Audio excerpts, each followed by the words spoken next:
Matul 2024, Malta nefqet 140.2 miljun euro fuq ir-riċerka u l-iżvilupp, żieda ta' kważi 20 miljun euro meta mqabbla mas-sena ta' qabel, skont l-aħħar statistika tal-Uffiċċju Nazzjonali tal-Istatistika l-NSO. Il-maġġoranza tan-nefqa, jiġifieri 70.8% saret mis-settur privat. Is-settur tal-edukazzjoni ogħla kien responsabbli għal 27.2% tan-nefqa, filwaqt li s-settur pubbliku stabilixxa 2%. Fl-istess sena, 3760 persuna kienu involuti f'dan il-qasam, fosthom riċerkaturi, tekniċi u ħaddiema ta' appoġġ.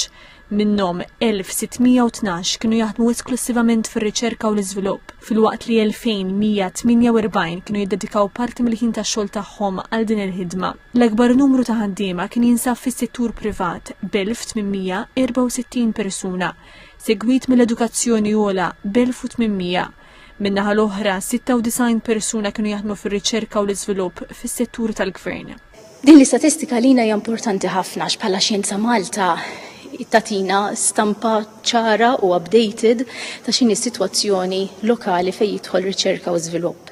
Parti mix-xogħol tagħna huwa illi nimmaniġġjaw u nqasmu fondi għar-riċerka, illi inqarbu ir-riċerkaturi tagħna li opportunitajiet differenti ta' riċerka u ugwalment importanti illi naħdmu biex tinħoloq ekosistema aktar b'saħħitha illi iktar tiffavorixxi investiment u attività fir-riċerka u żvilupp f'Malta. Żiedet tgħid li x-Xjenza Malta tin li riċerkaturi Maltin jipparteċipaw fil-programm Ewropew Horizon Europe u fi proġetti ma' pajjiżi u entitajiet barranin.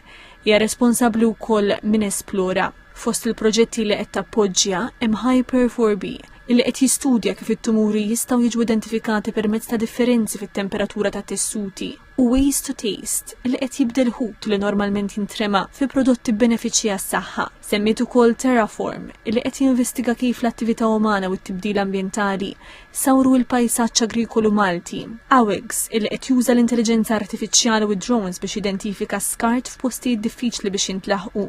U Next Gen Shelters illi qed juża teknoloġiji ġodda biex itejjeb il-benesseri tal-annimali fix-shelters.